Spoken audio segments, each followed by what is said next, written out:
Bismillahirrahmanirrahim. Al-Fatihah.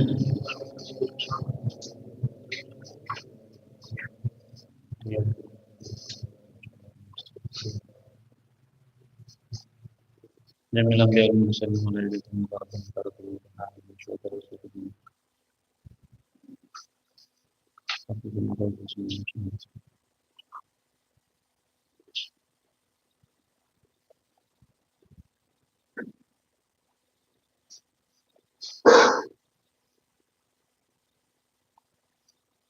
Al-Fatihah. A'udzubillahi minasyaitonir rajim. Bismillahirrahmanirrahim. Alhamdulillahirabbil alamin. Arrahmanirrahim. Maliki yaumiddin. Iyyaka na'budu wa iyyaka nasta'in. Ihdinas siratal mustaqim. Siratal ladzina an'amta 'alaihim ghairil maghdubi 'alaihim waladdallin.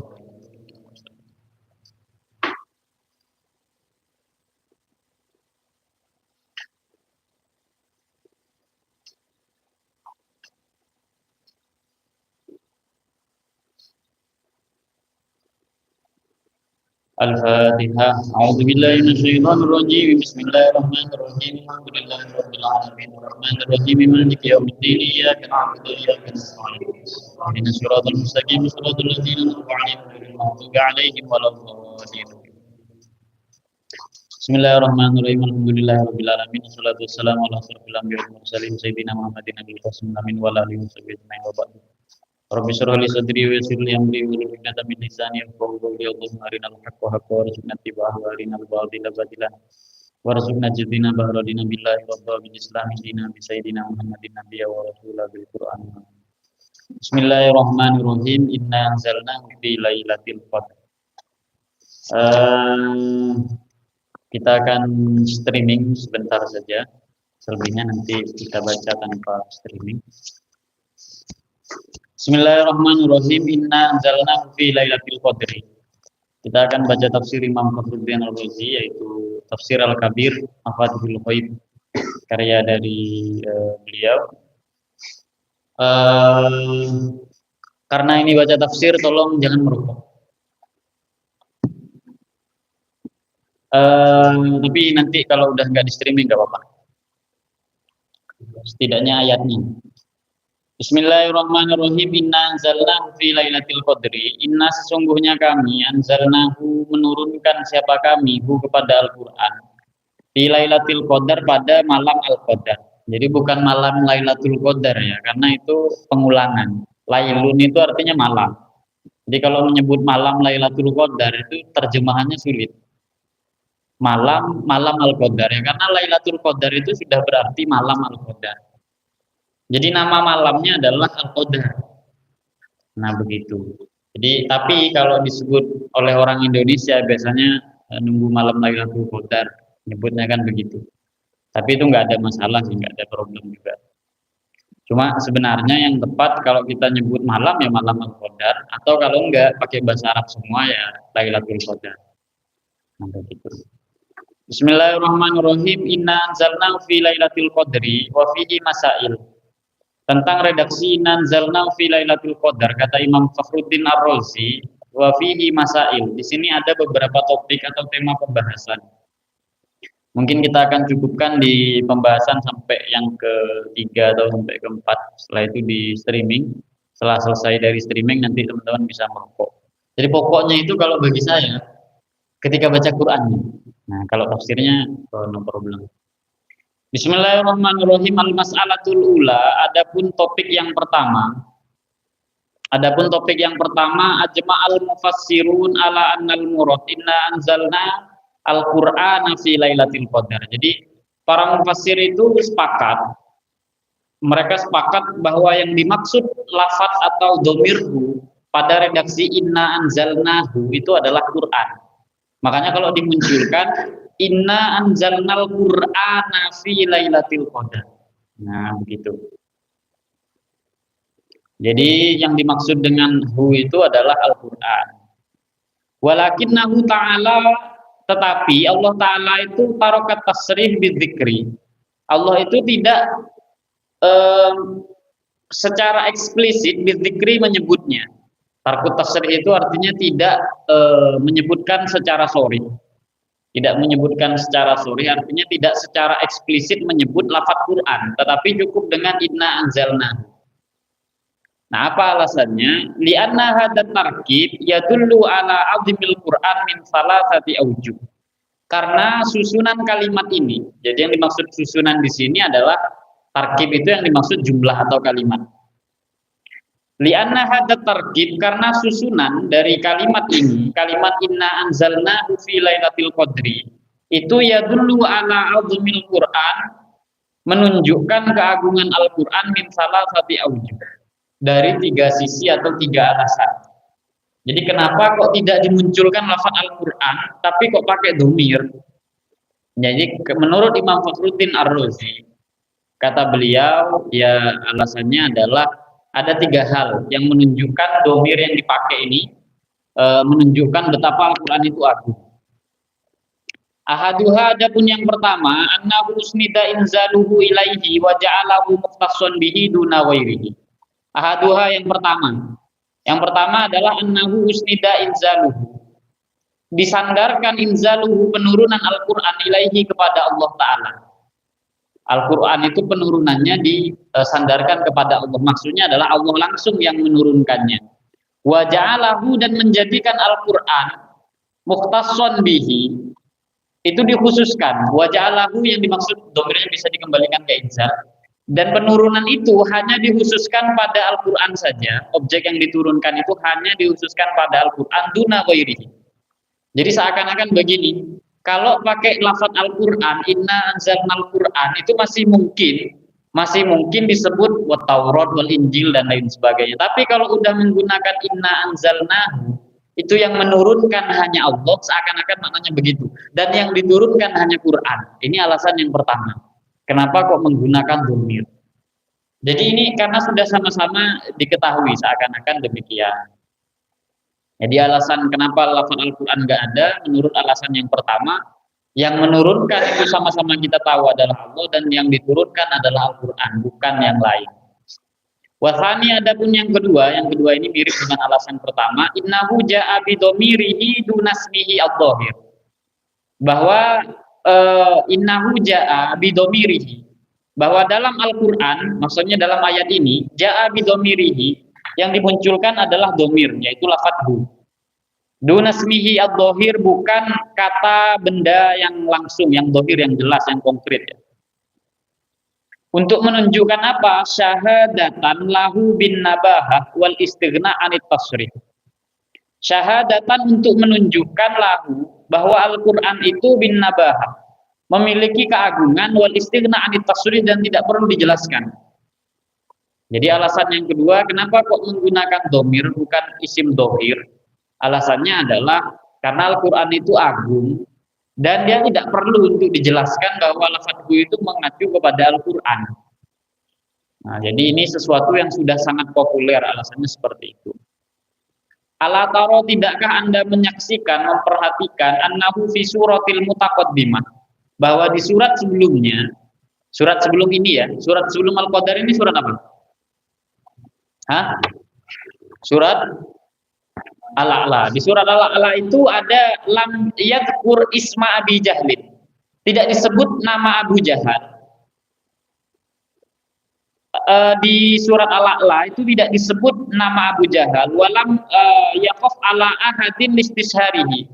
Dan orang-orang nggak perlu khawatir, artinya nggak perlu takut jangan-jangan nanti ada yang nggak tahu, nggak. Ya karena sudah tahu bahwa yang dimaksud adalah Abu Jahal listisharihi, karena sudah populer yang dimaksud. Yaitu tepatnya pada surat atau pada ayat yang berbunyi ara'aital ladzi yanha 'abdan idza shalla. Tidakkah kamu melihat ada orang yang mencegah seseorang untuk melakukan sholat? Nah, yang dimaksud itu adalah Abu Jahal. Jadi kerjaan Abu Jahal itu adalah suka menghalangi orang yang mau sholat. Dan di situ tidak disebutkan nama Abu Jahal, padahal para sahabat itu tahu bahwa yang dimaksud pada ayat itu adalah Abu Jahal. Jadi ara'aital ladzi yanha 'abdan idza shalla. Itu yang dimaksud ara'aital ladzi, yang dimaksud al-ladzi itu adalah Abu Jahal. Nanti dicek ayat berapa. Wa qauluhu, dan juga firman Allah Ta'ala di dalam ayat yang lain, falaula idza balaghatil hulqum, jika tidak Falaula jika tidak idza balaghatil hulqum, ini ada kalimat sisipan yang dibuang. Kenapa kalian tidak mencegah idza balaghat al hulqum? Ketika sesuatu itu sampai pada al hulqum. Hulqum artinya tenggorokan. Apa yang dimaksud idza balaghat? Ini failnya kemana? Tidak lain dan tidak bukan adalah ruh atau nafas. Nah, jadi ketika nafas, kalau memang kalian puasa, kata ayat di dalam Al-Quran ini surat Waqiah ya, itu menyatakan bahwa kalau memang kalian sanggup, kenapa kalian tidak mencegah waktu ruh itu mau keluar? Nah, di sini nggak disebut lafaz ruh, tapi idza balaghat al-hulqum, begitu saja. Ketika sampai apa sesuatu itu pada tenggorokan.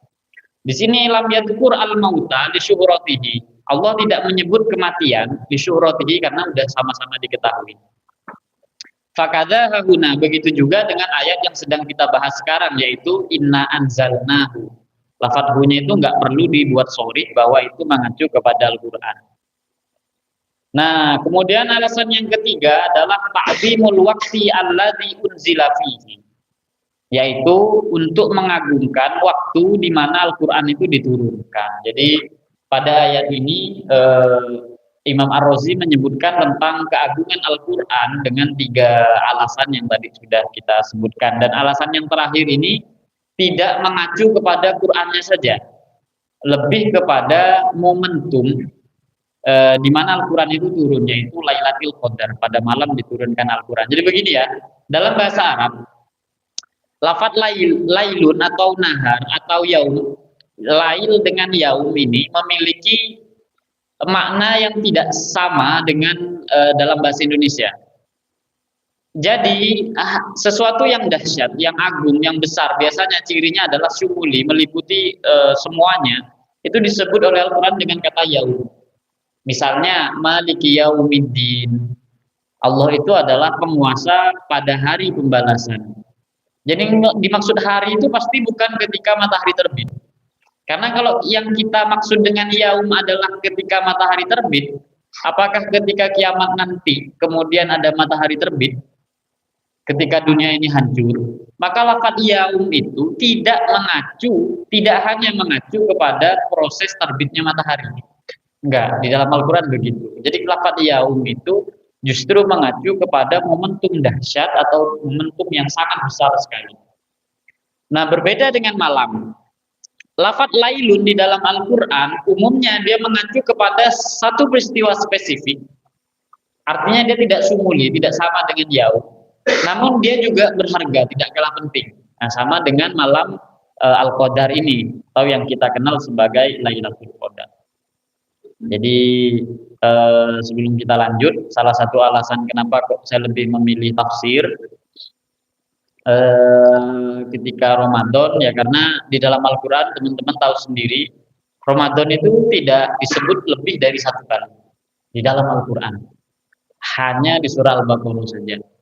Dan ketika Ramadan itu disebut, yang muncul adalah syahrul Ramadan alladzi unzila fihil Quran. Jadi Ramadan dengan Quran itu betul-betul berdampingan. Makanya membaca tafsir ketika bulan Ramadan bagi saya itu nuansanya lebih daripada sekedar mengucapkan selamat berpuasa, kemudian selamat berbuka, selamat sahur, dan hal-hal yang sejenis. Jadi Ramadan itu ya bulannya Quran. Makanya kan guru kita sudah mentradisikan setiap hari beliau hatam Quran, bukan baca Quran ya. Kalau kita nggak bisa menghatamkan Quran, minimal baca Quran. Untuk teman-teman yang ada di pondok, saya sarankan setiap Ramadan memang hatam Al-Quran setidaknya 1 kali selama bulan Ramadan. Nah, tapi kalau ada kesibukan dan lain sebagainya, minimal setiap hari harus ada baca Quran. Jadi alasannya kira-kira seperti itu. Oke, kita lanjut sedikit, dan sebelum saya jelaskan lebih, nanti ada pembahasannya. Tapi kenapa kok lafaz yang dipakai anzala bukan nazzala? Bismillahirrahmanirrahim, kita lanjut al-mas'alatu tsaniyah.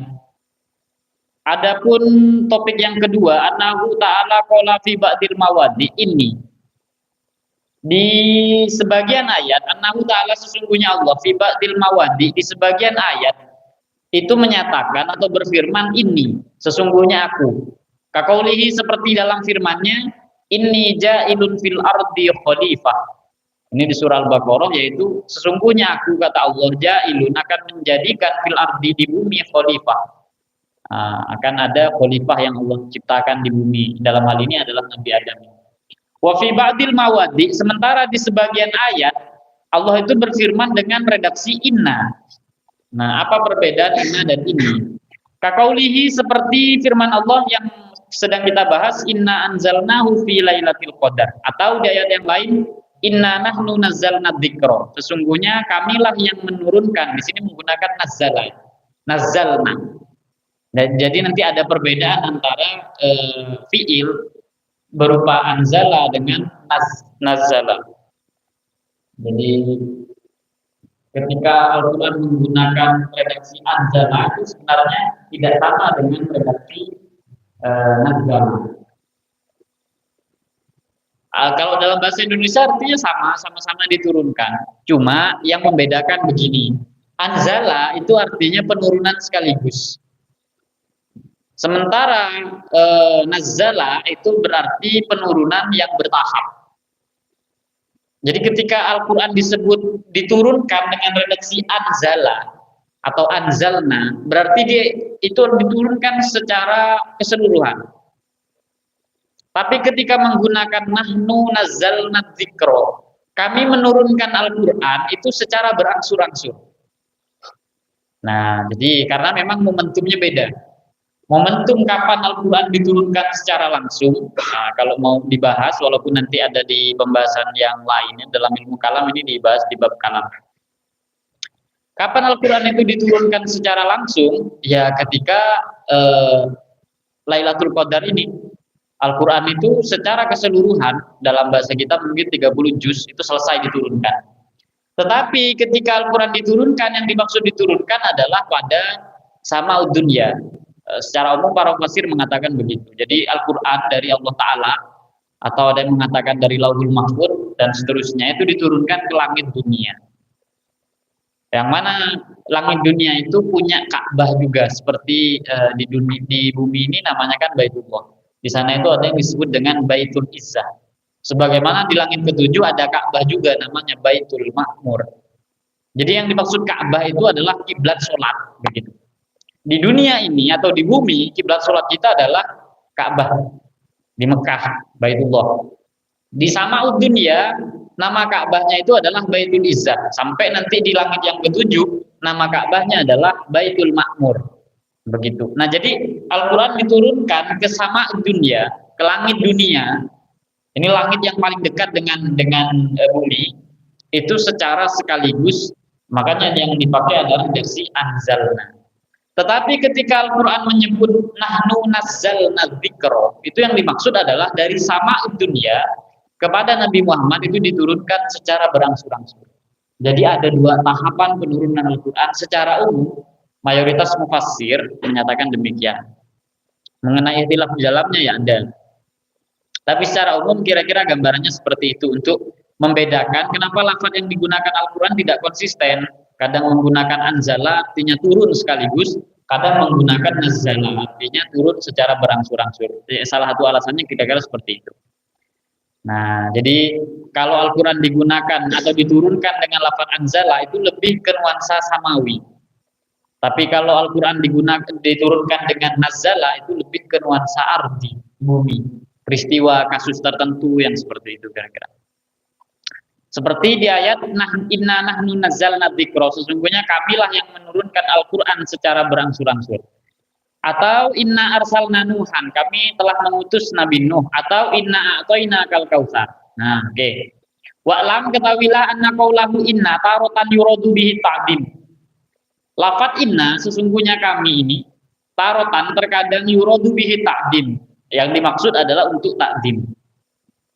Tapi kalau konteks Allah Ta'ala, jadi begini ya, kalau dalam bahasa Arab, nahnu itu mu'adzam nafsah, artinya mengagungkan diri sendiri. Ketika menggunakan nahnu, kami di sini belajar, misalnya bukan menggunakan saya belajar, itu mu'adzam nafsah, mengagungkan diri. Tapi kalau Allah Ta'ala, itu tidak perlu mu'adzam nafsah dengan redaksi inna.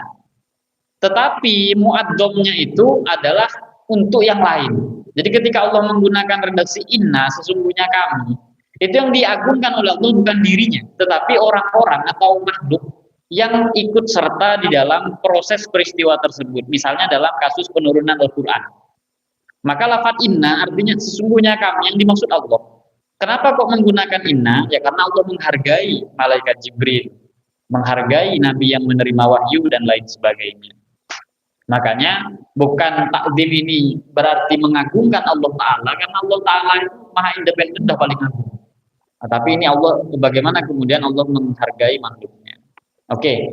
Wahamluhu alal jam'i muhalun. Nah ini penegasan beliau ya sebagai ulama mutakallimin. Beliau menyatakan bahwa memaknai inna yang dimaksud adalah Allah ini alal jam'i dengan bentuk plural dimaknai sebagai jamak, muhalun itu mustahil menurut akal.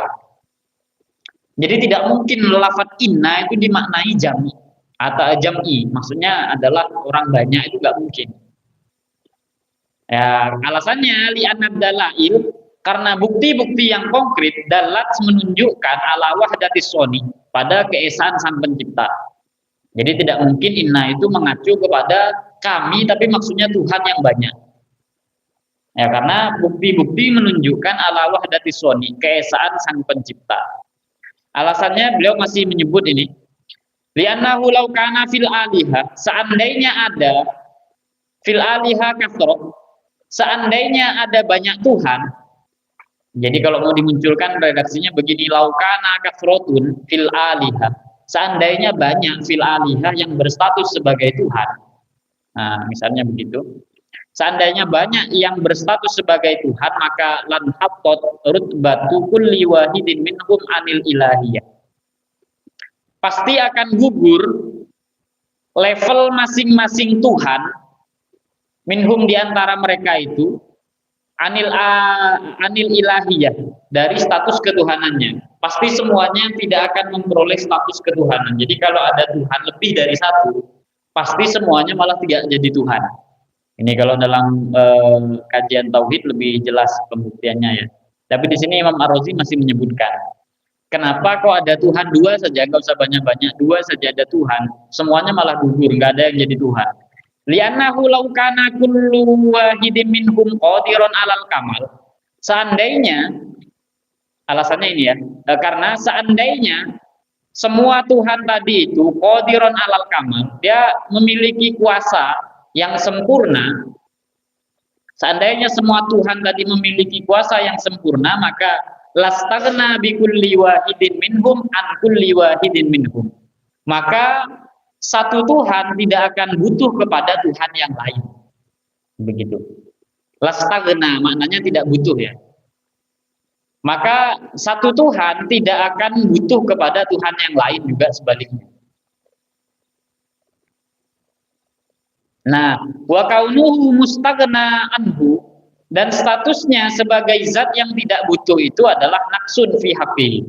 Itu adalah sebentuk ketidaksempurnaan fi haqqihi pada diri Tuhan. Fayakunul kullu naqison. Sehingga semuanya justru dia berstatus sebagai tidak sempurna. Ini alasan yang pertama, nanti saya jelaskan setelah ini. Saya baca dulu. Wa illam yakun kullu wahidin minhum qadirun 'alal kamal kana naqson. Tapi seandainya masing-masing Tuhan itu tidak memiliki kuasa secara sempurna, seandainya semua Tuhan itu tidak memiliki kuasa secara sempurna, la kana naqison, maka ya berarti semuanya itu tidaklah sempurna atau gugur menjadi Tuhan. Fa'alimna, maka kita pun tahu anna qaulahu inna mahmulun ala ta'dim la alal jam'i. Kita pun mengetahui bahwa redaksi inna itu mahmulun, memiliki makna ala ta'dim, sebagai pengagungan saja, la alal jam'i, bukan bermakna jamak atau plural. Kira-kira seperti itu. Jadi di sini Imam Ar-Razi menyebutkan cuma dua saja, dua bukti terkait dengan ketidakmungkinan ada dua Tuhan. Jadi bukti yang pertama, Imam Ar-Razi itu menyatakan seandainya ada dua Tuhan, katakanlah Tuhan yang A dan Tuhan yang B, Keduanya ini berstatus sebagai Tuhan, tapi katanya ini sama-sama pengandaian ya. Pengandaian yang pertama adalah ketika Tuhan yang A dan B ini sama-sama dianggap sebagai Tuhan yang kuasa secara sempurna. Jadi Tuhan yang A ini sempurna, kekuasaannya, Tuhan yang B juga sempurna. Kalau memang kekuasaan mereka ini sama-sama sempurna, maka yang satu tidak akan butuh yang lain. Pertanyaannya, dari mana sisi kemustahilan ketuhanannya? Nah, kalau memang mereka tidak butuh yang lain, kenapa ada tadi kafrotul alihah? Ini kan yang mau disalahkan adalah konsep apa namanya banyak Tuhan, apa namanya politeisme. Konsep politeisme ini yang tidak dihancurkan. Nah, ketika Anda mengatakan misalnya kita menyatakan Tuhan yang A ini maha sempurna, Tuhan yang B sempurna, maka nanti akan ada pertanyaan, Tuhan yang A itu butuh nggak sama Tuhan yang B? Ya nggak butuh. Yang B juga nggak butuh sama yang A. Sama-sama nggak butuh karena mereka qadiron alal kamal. Kalau begitu, kenapa Anda percaya terkait dengan politeisme? Toh faktanya dia sudah sempurna kok. Ngapain dia butuh dua Tuhan kalau begitu? Ini berarti Tuhan yang sama-sama sempurna itu akan menggugurkan ketuhanan. Dua-duanya nggak jadi Tuhan. Nah, sebaliknya, seandainya Tuhan yang B itu cacat, artinya tidak sempurna, kemudian Tuhan yang A cacat atau Tuhan yang B juga sama, dia tidak sempurna, sehingga yang satu saling membutuhkan dengan yang lain. Pertanyaannya adalah, mana yang disebut Tuhan? Kan yang disebut Tuhan itu dia yang qadirun alal kamal, sempurna. Kenapa kok ini malah saling membutuhkan? Apa bedanya dengan makhluk? Maka konsep politeisme dengan pengandaian sederhana, karena di sini Imam Arufi hanya menyebutkan ini saja. Nah, ini bisa ditolak. Ini terkait dengan apa namanya redaksi inna. Jadi ketika Al-Quran menyebut lafaz inna, tapi yang dimaksud adalah Allah Ta'ala, itu tidak lain dan tidak bukan maknanya adalah takdim. Cara Allah mengagungkan. Mengagungkan dirinya apakah benar? Ya benar, tapi lebih tepatnya adalah mengagungkan faktor-faktor lain yang membuat suatu peristiwa itu terjadi. Karena ini konteksnya adalah penurunan Al-Quran, maka yang dihargai bukan hanya malaikat Jibril, tetapi Al-Qur'annya juga dihargai, yang menerima Al-Qur'an juga dihargai, dan bahkan malam di mana Al-Qur'an itu turun itu juga dihargai. Jadi ini cara Allah menghargai makhluknya adalah dengan menyebut inna, yaitu kami, melibatkan makhluk. Oke. Bismillahirrahmanirrahim, kita lanjut. Ini kita agak cepat saja sampai nanti live streamingnya ini selesai. Al-mas'alatu salisa, adapun topik yang ketiga. Setelah nanti streaming selesai kita bisa tanya jawab, dan setelah itu mungkin lebih bebas ya. Idza qila ma makna annahu anzala fi lailatul qadar. Jika ada yang bertanya apa sih yang dimaksud dengan Allah itu menurunkan Al-Qur'an fi lailatul qadar. Ma'al ilmi, padahal kita tahu bi annahu anzala nujuman, padahal kita tahu bahwa Al-Qur'an itu diturunkan secara nujuman, berangsur-angsur. Kenapa kok masih disebut dengan Allah menurunkan Al-Quran ketika Lailatul Qadar? Padahal kita tahu Al-Quran itu turunnya berangsur-angsur. Nah begitu. Kulna, maka kami tegaskan atau kami menjawab, fihi wujuhun. Ini banyak sih alasannya. Yang pertama, qala Asy-Sya'bi. Yang dimaksud Allah menurunkan Al-Quran di Lailatul Qadar itu adalah ibtida'an bi inzalihi Lailatul Qadri, yaitu permulaannya atau pertama kali yang dimaksud Allah menurunkan Al-Qur'an pada malam Al-Qadar ini adalah pada saat pertama. Jadi Al-Qur'an itu diturunkan di situ begitu. Li'an al-ba'sa kana fi Ramadan, karena apa namanya? Pewahyuan itu mulanya terjadi ketika Ramadan. Walaupun kita tahu bahwa Ramadan diwajibkan puasa itu kan setelah tahun kedua Hijriah. Wasani, adapun yang kedua, qala Ibnu Abbas. Nah, ini pendapat yang umum dipakai ya. Qala Ibnu Abbas, berkata Sayyidina Abdullah bin Abbas, anzala ila sama'id dunya jumlatan. Jadi Allah itu menurunkan Al-Qur'an ila sama'id dunya, ke langit dunia, jumlatan sekaligus, Lailatul Qadri, yaitu pada malam Al-Qadar. Tsumma ilal ardi nujuman. Lalu yang ke bumi itu baru berangsur-angsur. Kama qala, sebagaimana disebut di dalam Al-Qur'an, ini cara Sayyidina Abdullah bin Abbas ya menafsirkan, fala uqsimu bimawaqi'in nujum. Jadi ketika Allah itu bersumpah bimawaqi'in nujum. Ini kalau di terjemahan Depak atau yang umum, ini bicara terkait dengan Allah bersumpah dengan gugusan bintang-bintang atau rasi bintang. Tapi Sayyidina Abdullah bin Abbas tidak mengatakan begitu. Yang dimaksud nujum itu justru momentum Al-Quran diturunkan, itu yang dimaksud nujum. Begitu. Jadi Allah itu bersumpah dengan momen-momen Al-Quran itu turun ke bumi. Begitu. Nah, makanya cara beliau membaca berarti kan tidak sama dengan penafsiran yang lain. Walaupun secara teks nujum memang ya berarti bintang ya. Wa qad dzakarna fiha hadhihi al-mas'alah fi qoulihi syahrul ramadan alladzi unzila fil Qur'an. Kami pernah menyinggung persoalan ini di ayat syahrul ramadan alladzi unzila fil Qur'an. Jadi nanti bisa dicek di situ di surah Al-Baqarah. La yuqalu, jangan dikatakan fa'ala hadza, berdasarkan fa'ala hadzal qaul, berdasarkan pandangan ini, lima lam yaqul anzalnahu ila sama. Jadi pandangan Sayyidina Abdullah bin Abbas itu bukan gak ada counternya, masih sangat mungkin di counter ya. Caranya adalah kalau memang yang dimaksud Al-Quran itu turun sekaligus itu di langit dunia, kenapa kok tidak disebut inna anzalnahu ila sama? Jadi ini kan pertanyaan yang unik. Kenapa kok yang disebut adalah penurunannya langsung kepada Nabi Muhammad ketika Lailatul Qadar atau ketika bulan Ramadan dan lain sebagainya? Kalau memang betul pandangan Sayyidina Abdullah bin Abbas, ya sudah katakan saja atau buatlah Al-Quran itu sharih dengan menyatakan kami menurunkan Al-Quran di langit, gitu aja, nggak usah ngomong di bumi. Nah, tapi Imam Ar-Razi kan mengatakan la yuqalu itu maksudnya adalah kamu nggak usah nanya, begitu. Kenapa kok nggak disuruh nanya begitu atau dilarang oleh beliau? Karena jelas. Jadi kalau nanya malah ketahuan bodohnya. Imam Ar-Razi ini buat pengandaian yang apa ya, uniknya itu kalau bagi saya beliau itu kayak membuli orang yang bertanya. Ini kita kan belum mau nanya, tapi beliau sudah memberikan, kamu gak usah nanya gitu, ketahuan nanti kamu bodoh. Nah, kealasannya Imam Ar-Razi itu mengatakan begini, li'anna itlaqahu yuwahamul inzal ilal ardi, karena menyebut penurunan Al-Quran di langit, seandainya ada redaksi ilas sama itu sama aja. Dia memungkinkan untuk dimaknai di bumi juga. Samaun itu bisa berarti bumi juga. Yuwahamu artinya dimaknai atau diasumsikan bahwa nanti itu di bumi.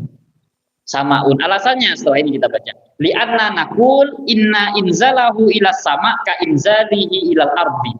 Ini penegasan dari Imam Ar-Razi. Kalau Al-Quran itu turun di langit, itu sama saja dengan Al-Quran turun di bumi. Kata Imam Ar-Razi begitu. Alasannya li'annahu lam yakun liyusyri'a fi amrin summa la yatimmuhu. Karena Allah itu, jadi ini termasuk sunatullah, tidak mungkin memberlakukan sesuatu tanpa menyempurnakannya. Al-Quran turun di langit, habis itu mandek enggak turun ke bumi. Nah, lalu beliau membuat pengandaian. Wahwa kaqaibin jaa ila nawahil balad, dia seperti orang asing yang mendatangi pesisir atau bagian tepi dari suatu negeri. Maka yuqalu jaa fulanun, maka dikatakan si fulan sudah datang. Jadi belum nyampe ke suatu kota, ada di pinggiran kota saja dia sudah bisa kok disebut sebagai jaa fulanun. Si fulan sudah datang, begitu. Au yuqalu, atau dikatakan al-gharad min takribihi wa inzalihi ila sama'id dunya. Tujuan dari takrib itu artinya mendekatkan ya. Penurunan Al-Quran zalihi dan juga penurunan Al-Quran ila sama ke dunia itu adalah ayyusawwiqahum ila nuzulihi, agar orang-orang itu merindukan turunnya Al-Quran ke bumi.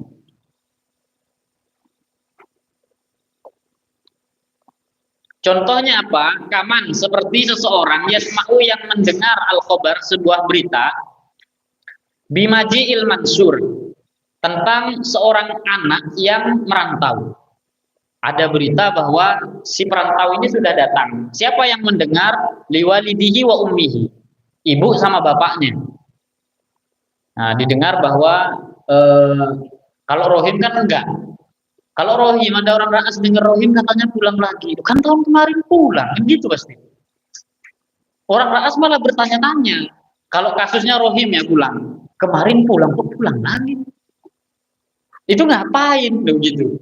Emang dia siapa kan gitu. Jadi kalau ada orang yang mendengar misalnya rohim katanya pulang dari Malang ke Raas itu orang sana itu heran malah rohim ya.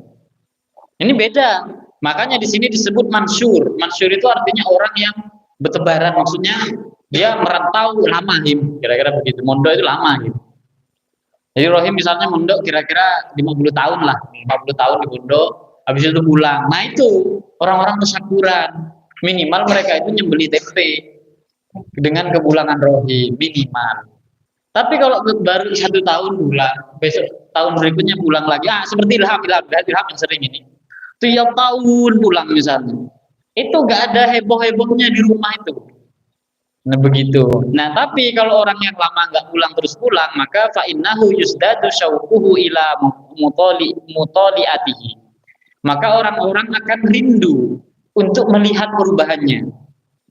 Misalnya Dita setelah 40 tahun, pas dia pulang, orang-orang itu pasti kan bertanya-tanya, dia udah punya anak berapa ya, udah hamil berapa kali, kan dilihat sama orang-orang kampungnya. Jadi Dita ditunggu-tunggu, tapi kalau baru pulang dia jangan. Jadi penurunan di langit itu sama dengan di bumi, salah satu alasannya ya begitu. Nah, oke, kamakola seperti sebuah syair wa abrohama yakunu syauq yauman idza danatid diyar minad diyar. Kemudian alasan yang lebih bisa dipahami mungkin adalah yang terakhir ini. Wahada alasan ini li'anna sama kal mustarok bainana wa bainal malaikah. Karena langit itu sama saja di antara kita dengan malaikat. Langit itu levelnya dia mustarok. Statusnya itu mustarok. Mustarok itu artinya sama.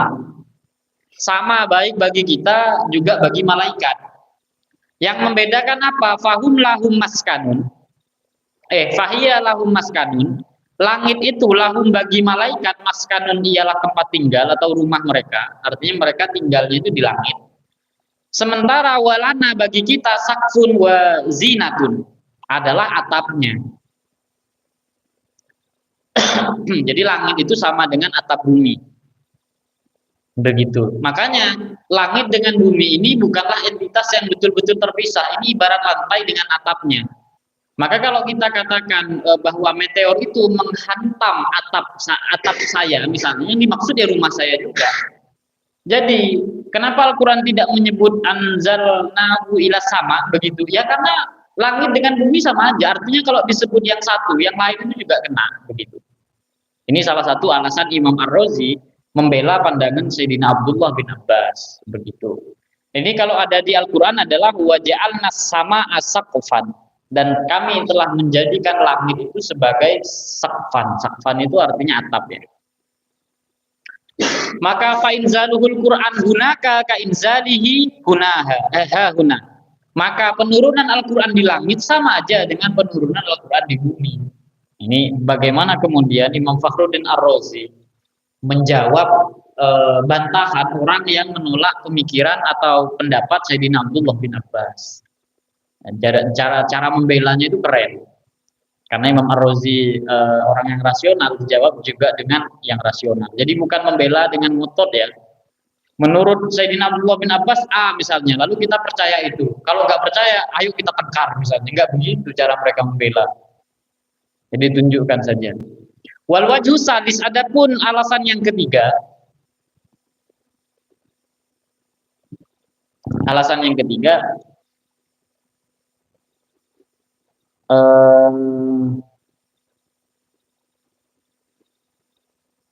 anna takdir anzalna hadza dzikra fi lailatil qadri ay fi fadilati lailatil qadr fi fadilati lailatil qadar.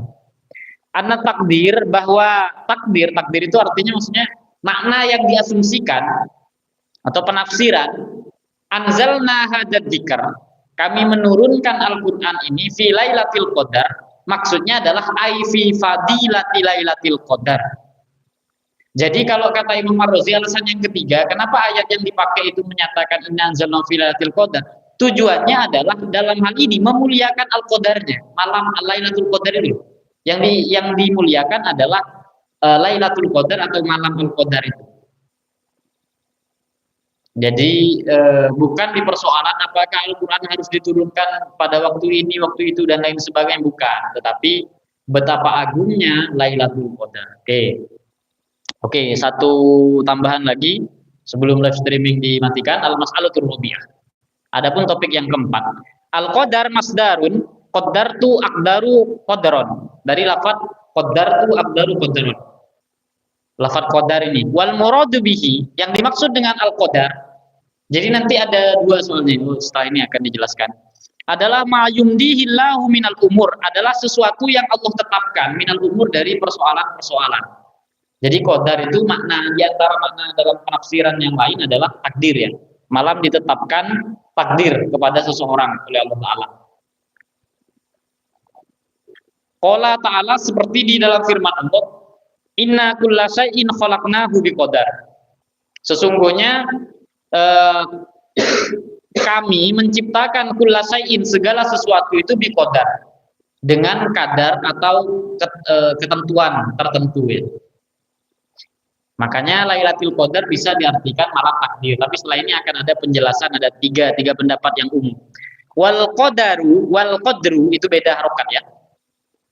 Wal qadaru, adapun lafaz qadar dengan wal qadru, lafaz qadru jadi dalnya sukun. Wahidun, sebenarnya dia tunggal. Qadaru dengan qadru itu tunggal. Illa annahu, hanya saja bitaskin masdarun. Kalau dia disukun, yaitu qadrun misalnya, qadrun itu berarti dia menjadi masdar. Wabil fathi ismun, tapi kalau qadarun dia menjadi isim. Oke, qala al-Wahidi. Imam al-Wahidi menyatakan al-qadaru, jadi boleh dibaca al-qadru atau al-qadaru. Al-qadru, makna al-qadar itu adalah at-takdir. Takdir itu apa? Wa huwa ja'lus syai' ala musawatin ghairahu. Yaitu menjadikan sesuatu ala musawati ghairihi min ghairi ziyadatin wala nuqsanin. Yaitu menjadikan sesuatu itu sama dengan objek yang lain. Min ghairi ziyadatin, tanpa tambahan, wala nuqsanin, ataupun pengurangan. Sehingga kita bisa terjemahkan qadar itu berarti maknanya presisi. Menurut Imam Al-Wahidi, maknanya pas. Karena apa? Membuat sesuatu sama dengan objek lain tanpa kurang ataupun lebih, maknanya pas. Itu namanya qadaru. Jadi inna kulla syai'in khalaqnahu biqadar, itu maknanya bisa berarti begini. Sesungguhnya kami menciptakan segala sesuatu itu pas, begitu, presisi. Kemudian waqtalafu fi annahu lima sumiyat hadhil lailah. Ada pendapat tentang kenapa Lailatul Qadar itu atau hadhil lailah, malam ini disebut sebagai Lailatul Qadar. Ala wujuh, dengan beberapa alasan. Di sini Imam Ar-Razi menyebut ada 3 alasan. Alasan yang pertama, yang pertama, kenapa kok disebut Lailatul Qadar? Annaha, karena Lailatul Qadar itu adalah Lailatul Takdiril Umuri wal Ahkam. Adalah malam ditetapkannya urusan ataupun hukum. Maksudnya malam takdir, malam di mana Allah mentakdirkan seseorang. Penulisannya itu di Lailatul Qadar. Makanya disebut Lailatul Qadar karena itu malam takdir. Maksudnya malam takdir, Allah itu menampakkan takdir-takdir seseorang. Qala Atha, berkata Imam Atha an Ibni Abbas dari Sayyidina Abdullah bin Abbas, anallaha, sesungguhnya Allah qaddara ma yakunu fi kulli tilkas sanah min matorin wa rizkin wa ihya'in wa imatatin ila mithli hadhihi lailah minas sanatil atiyah. Jadi ini menurut pendapat Sayyidina Abdullah bin Abbas bahwa Allah itu qaddara, mentakdirkan, menulis ketetapan maksudnya. Ma yakunu, sesuatu yang akan terjadi fitil kasanah pada tahun tersebut. Jadi seandainya malam ini adalah malam al-qadar, maka berarti malam ini Allah sedang menulis ketetapan apakah Rohim akan pulang, apakah Dita akan jadi sama Farid, kemudian apakah Reza akan menjadi ulama, dan lain sebagainya. Tapi sampai 1 tahun ke depan ya, sampai al-qadar berikutnya. Bukan takdir yang seumur hidup, enggak. Yaitu pada malam hari ini, begitu. Nah, jadi seperti apa? Min matorin, misalnya hujan turunnya kapan, berapa tetes, itu semuanya ditetapkan. Warizkin, pemberian rizki, wahiyain, menghidupkan. Siapa yang akan tetap hidup? Wa imatatin, apakah hafid akan mati? Nah, misalnya. Jadi penulisannya di Lailatul Qadar, Fit. Makanya banyak-banyak doa biar husnul khotimah. Nah, mana ya? Wa nadiruhu qauluhu ta'ala, ini sama dengan ayat di dalam Al-Qur'an, fiha, pada malam tersebut yufraku kullu amrin hakim, akan jelas. Yufraku itu artinya akan terpisah. Maksud terpisah itu jadi jelas ya. Akan berbeda atau menjadi jelas kullu amrin hakim. Ketetapan-ketetapan yang baik, ketetapan yang bijak atau yang sesuai dengan hukum yang ditetapkan oleh Allah Ta'ala. Tapi di sini biar gak salah paham, Imam Maruzi masih ngasih ultimatum ini. Iklam, ketahuilah. Anna takdirullah la yahdutsu fi tilkal laila. Takdir Allah itu tidak terjadi pada malam itu, jangan salah paham. Jadi ketika disebut malam ini adalah malam takdir, bukan berarti di malam ini takdir itu terjadi, bukan. Atau malam ini Allah itu baru merencanakan, bukan begitu. Jangan salah paham. Fa innahu ta'ala qaddaral maqadir qabla ayyahluqas samawati wal ardi fil azal. Sesungguhnya Allah sudah menetapkan takdir-takdir tentang makhluk itu sebelum penciptaan langit dan bumi. Fil azal, ketika azali. Itu semua sudah selesai, takdir itu sudah selesai dalam iradah azalinya Allah. Bal, tetapi kenapa kok disebut malam takdir kalau memang takdir sudah selesai? Al-murad adalah idharu tilkal lailah al-maqadir lil malaikah fi tilkal lailah. Yang dimaksud malam ini malam takdir adalah Allah menampakkan bagi para malaikat, begitu. Jadi biar malaikat pencabut nyawa itu tahu tahun ini dia nyabut nyawa siapa aja. Kalau enggak dia bingung asal nyabut nanti. Nah, jadi itu ditetapkan. Jadi yang dimaksud malam ini adalah malam takdir, adalah malam Allah menampakkan takdir makhluknya kepada para malaikat agar malaikat yang bertugas membagikan rezeki dan lain sebagainya. Nah, itu tahu job desk mereka.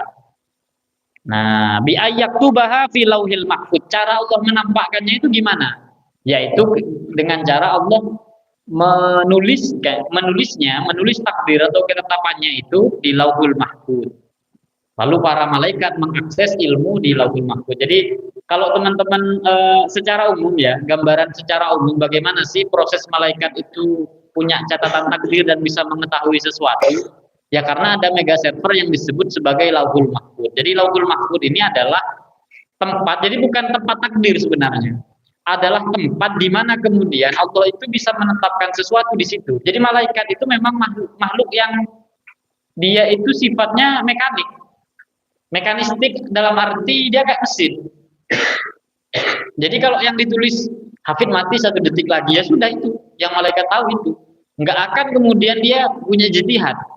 Tapi kan Hafid masih muda, gitu itu nggak bisa. Makanya alasan kenapa ini pandangan saya ditulis dalam kitab Syekh Ihsan Jampes, salah seorang ulama di Jampes. Di Jampes itu di mana? Di Kediri. Nah, saya pernah ziarah sekali ke beliau. Penulis syarah Minhajul Abidin. Beliau itu di bagian-bagian awal sempat menjelaskan tentang takdir, apakah takdir itu bisa dirubah dan tidak bisa dirubah. Jawabannya benar semua, takdir bisa dirubah benar, takdir tidak bisa dirubah itu benar. Jadi yang dimaksud takdir itu bisa dirubah adalah apa yang Allah tulis di dalam Lauhul Mahfuz. Makanya di dalam Al-Quran ada ayat yang menyatakan yamhullahu ma yasha wa yuthbit. Allah itu bebas mau menghapus atau menetapkan takdir yang ada di Lauhul Mahfuz.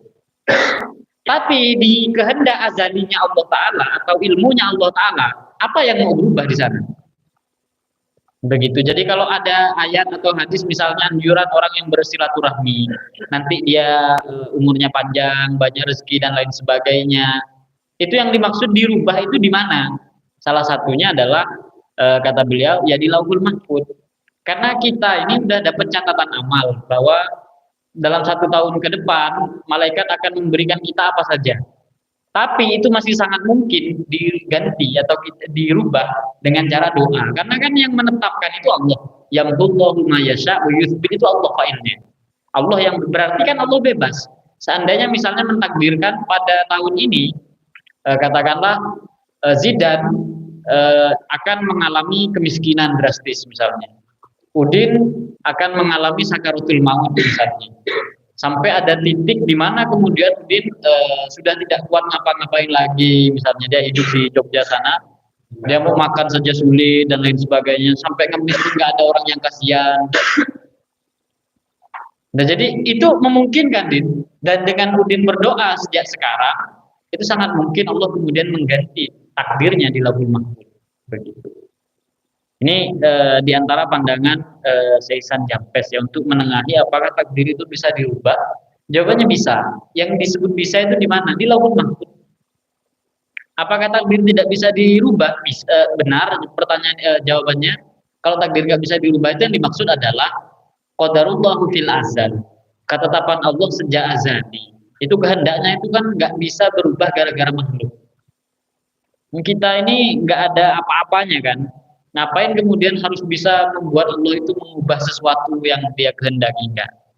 Walhasil begini ya, kalau ada ayat atau hadis-hadis, ada hadis yang menyatakan begini di Bulughul Maram itu, la yaruddul qada illa bidu'a. Takdir itu tidak akan diganti kecuali dengan doa. Itu yang dimaksud adalah betapa Allah itu menghargai doa. Yang dimaksud itu. Bukan berarti doa itu maha kuasa lalu bisa merubah takdir. Lalu kuasanya Allah kalah, bukan. Doa itu loh kita yang ngomong. Artinya kan kita yang menciptakan doa. Bagaimana mungkin doa yang kita ciptakan artinya kan lebih rendah dari kita. Bisa membuat hidup kita lebih baik. Nggak mungkin. Berarti yang membuat doa itu istimewa apa? Karena Allah menghargainya. Bukan karena doa itu. Nah itu kalau berakidah dengan cara seperti itu, nah maka tepat. Begitu Farid. Sudah mulai? Oh belum. Itu sama dengan inna anzalnahu ya. Jadi saya nggak perlu menyebut apa domirnya. Saya kalau Farid sudah mulai Farid. Belum. Nah, orang-orang udah paham semua. Jadi tidak perlu saya sorry mengatakan Farid ngantuk, enggak. Farid sudah, tinggal gitu kan. Gitu. Sudah Dita. Nah, kalau Dita beda. Ini kan kalau pertanyaan ke Dita kan saya tanya sudah Dita, maksud saya kan pasti makan. Dita kan mikirnya itu. Makanya dia bilang belum Mbak, belum makan. Kan Dita mau makan 1 menit yang lalu juga belum Mbak, belum makan gitu. Ya kita tahulah kebiasaan-kebiasaan Dita. Kemudian dilanjutkan wahadal qaul ikhtiyaru ammatil ulama, ini adalah pandangan yang dipilih oleh mayoritas para ulama. Atani adapun yang kedua, ini pendapat yang kedua tentang Lailatul Qadar. Lailatul Qadar berarti yang pertama tadi maknanya malam takdir. Yang kedua, naqalahu Az-Zuhri, Imam Az-Zuhri mengutip, ini dikutip dari Imam Az-Zuhri, dikutip dari Imam Az-Zuhri bahwa annahu qala Lailatul Qadar adalah Lailatul Adhamah wasyaraf. Jadi makna qadarun itu artinya agung. Maka Lailatul Qadar artinya malam yang istimewa atau malam yang agung menurut Imam Az-Zuhri. Min qaulihim, seperti ucapan seseorang fulanun qadarun inda fulanin.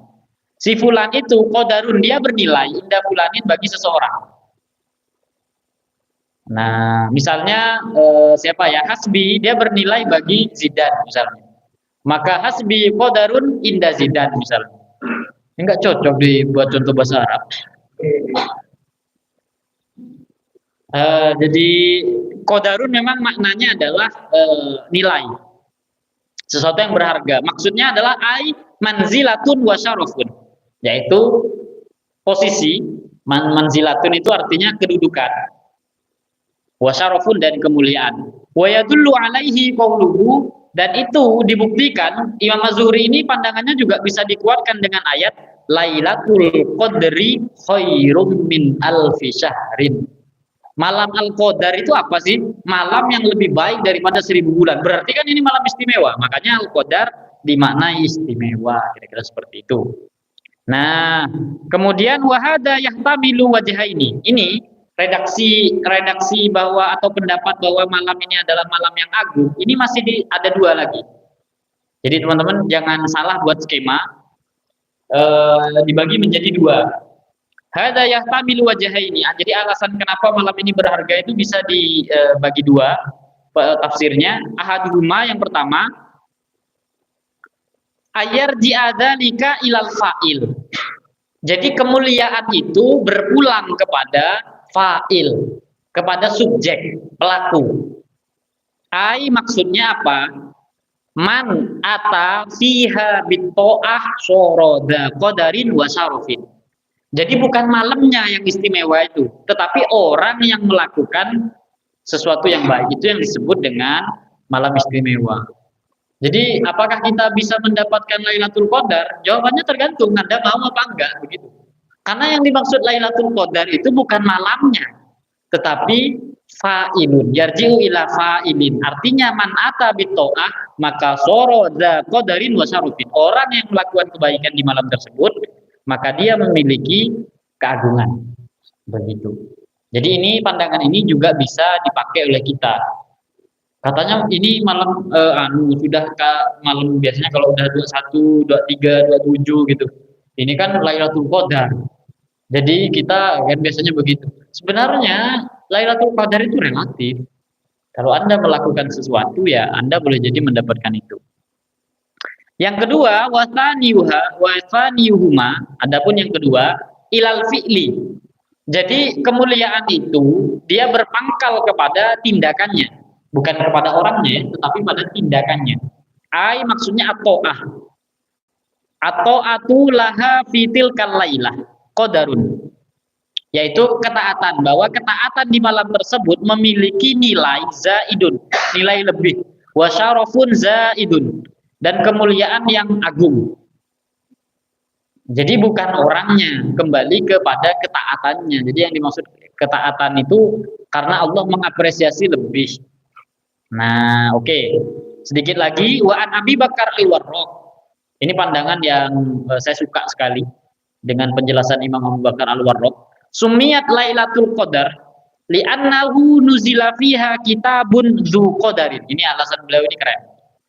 Alasan kenapa disebut malam itu sebagai Al-Qadar adalah li'annahu, karena di malam itu fiha nuzila kitabun dzu qadarin. Malam yang memiliki malam itu menurunkan malam yang diturunkan suatu kitab dzu qadarin yang agung, yang memiliki nilai luar biasa. Ala lisani malikin dzi qadarin, melalui lisan malaikat yang agung. Ala ummatin laha qadarun, kepada umat yang juga agung. Ada berapa agungnya berarti Dita? Ada? Wih, ada pohon. Jadi ada 3 keagungan. Yang pertama, kitabnya agung di malam tersebut. Malaikat yang membawa kitab juga agung, dan umatnya, yang dimaksud umat agung ini Nabi Muhammad ya, jangan pede. Berarti kita ini bukan, ini maksudnya Nabi Muhammad. Ini karena Nabi Muhammad agung lalu kita kena dampaknya. Jadi bukan langsung kita, ini maksudnya bukan. Nah, wala'allahu ta'ala innama dzukira lafdotal qadari fi hadhihi surah salah tamarrad li hadza sabab. Ini alasannya. Jadi keren pendapat beliau. Boleh jadi, kata Imam Abu Bakar al-Warraq, alasan kenapa Allah itu menyebutkan Lailatul Qadar itu 3 kali di ayat ini ya karena ada 3 kemuliaan di situ. Begitu. Jadi alasan kenapa Allah di dalam Al-Qur'an Lailatul Qadar memang cuma 3 kali ya disebut. Lailatul Qadar itu ya hanya ada di surah Al-Qadar ini saja. Di ayat yang lain nggak ada. Di dalam Al-Qur'an hanya ada 3 kali Allah menyebut Lailatul Qadar. Nah, dan alasan kata Imam Abu Bakar al-Warraq ya tadi, di malam ini ada kitab yang mulia diturunkan melalui lisan malaikat yang mulia, yaitu malaikat Jibril, kepada Nabi yang begitu mulia. Jadi ini hal yang luar biasa ya. Kemudian wal qaulu salis, terakhir, Lailatul Qadri, maksud yang dimaksud Lailatul Qadar adalah ay ad-dhaik, maknanya qadar ini sempit. Kan ada ayat wa man qudira alaihi rizquhu, barang siapa yang disempitkan rezekinya. Qadarun itu juga bisa berarti sempit ya. Jadi kenapa disebut Lailatul Qadri, artinya malam yang sempit? Alasannya fa innal ardo tadiku anil malaika. Karena bumi itu dipenuhi oleh para malaikat. Jadi sempit begitu. Karena bumi dipenuhi oleh para malaikat. Untung malaikat itu nggak kelihatan. Kalau kelihatan kan ganggu kita.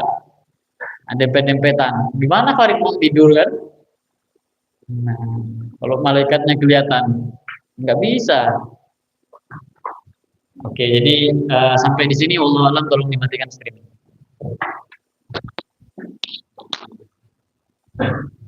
Karena setelah ini kita akan baca beberapa materi yang lebih dari sekedar itu.